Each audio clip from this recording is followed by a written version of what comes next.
महेश्वराय नमः। ओम नमः शिवाय। आप समस्त माताओं बहनों को हरियाली तीज व्रत की हार्दिक शुभकामनाएं। आप सभी का दिन शुभ एवं मंगलमय हो। आज आप सभी सुनेंगे हरियाली तीज की कथा। श्रावण मास के शुक्ल पक्ष की तृतीया तिथि हरियाली तीज या फिर श्रावणी तीज के नाम से जाना जाता है। इस दिन महिलाएं उपवास रखती हैं, पूरे दिन निर्जल व्रत करके शिव पार्वती की विशेष पूजा करती है। देश के बड़े भाग में यही पूजा भाद्रपद तृतीया को भी मनाया जाता है। उसे हरतालिका तीज कहते हैं। दोनों में पूजन एक जैसा होता है, अतः कथा भी एक जैसी होती है। श्रावण मास के शुक्ल पक्ष की तृतीया को श्रावणी तीज कहते हैं, परंतु ज्यादातर लोग इसे हरियाली तीज के नाम से जानते हैं। ये त्योहार मुख्य रूप से उत्तर भारत में मनाया जाता है। इस दिन महिलाएं माता पार्वती और भगवान शिव जी की पूजा करती हैं। इस दिन महिलाएं निर्जला व्रत रखती हैं। इस व्रत को करवा चौथ से भी कठिन व्रत बताया जाता है। इस दिन महिलाएं पूरा दिन बिना जल बिना भोजन के व्यतीत करती हैं तथा दूसरे दिन सुबह स्नान करने के बाद पूजा करने के बाद व्रत पूरा करके भोजन ग्रहण करती हैं। यह व्रत 24 घंटे का निर्जल व्रत होता है। वर्ष 2025 में हरियाली तीज का व्रत 27 जुलाई दिन रविवार को मनाया जा रहा है। इस दिन जगह जगह झूले पड़ते हैं। इस त्योहार में स्त्रियां हरा रंग का लहंगा, चूड़ी एवं लाल रंग की चुनरी ओढ़ती हैं, मेहंदी लगाती हैं, 16 श्रृंगार करती हैं, झूला झूलती हैं और नाचती एवं गीत गाती हैं। हरियाली तीज के दिन अनेक स्थानों पर मेले भी लगते हैं और माता पार्वती की सवारी बड़े धूमधाम से निकाली जाती है।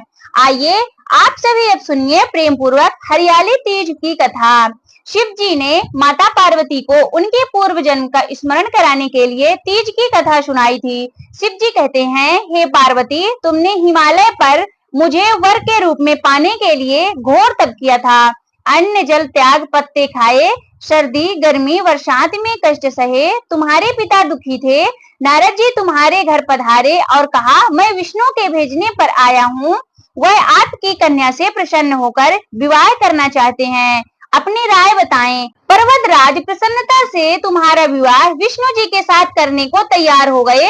नारद जी ने विष्णु को यह समाचार सुना दिया और जब तुम्हें पता चला तो बड़ा दुख हुआ। तुम मुझे मन से अपना पति मान चुकी थी। तुमने अपने मन की बात सहेली से बताई। तुम्हारी सहेली ने तुम्हें एक घने वन में ले जाकर छुपा दिया। तुम्हारे पिता जहाँ नहीं पहुंच सकते थे वहां तुम तप करने लगी।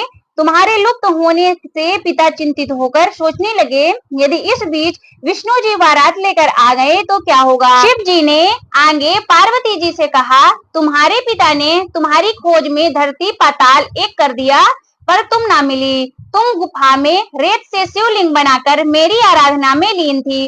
प्रसन्न होकर मैंने मनोकामना पूर्ण करने का वचन दिया।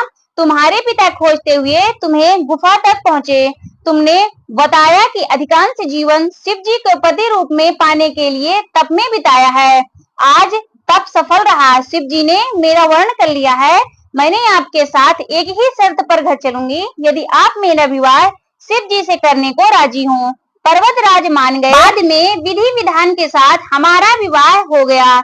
हे पार्वती, तुमने जो कठोर व्रत किया था उसी के फलस्वरूप हमारा विवाह हो सका है। इस व्रत को निष्ठा से करने वाली स्त्री को मैं मनवांछित फल देता हूँ।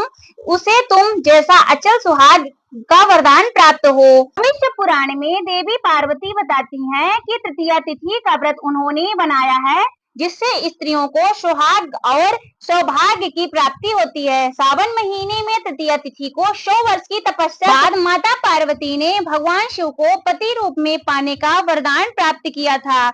हरियाली तीज के दिन विवाहित स्त्रियां अपने पति की दीर्घायु के लिए व्रत रखती हैं। इस दिन स्त्रियों के मायके से श्रृंगार का सामान और मिठाइयां उनके ससुराल भेजी जाती है। हरियाली तीज के दिन महिलाएं सुबह घर के काम और स्नान करने के बाद 16 श्रृंगार करके निर्जल व्रत रखती हैं। इसके बाद माँ पार्वती और भगवान शिव का पूजन करती हैं। पूजा के अंत में तीज की कथा सुनी जाती है। कथा के समापन पर महिलाएं माँ गौरी से पति की लंबी उम्र की कामना करती हैं। इसके बाद घर में उत्सव मनाया जाता है और भजन व लोक नृत्य किए जाते हैं। इस दिन हरे वस्त्र, हरी चुनरी, हरा लहरिया, हरा श्रृंगार, मेहंदी, झूला झूलने का भी रिवाज है। बोलिए उमापति महादेव की जय, माता पार्वती की जय, हर हर महादेव।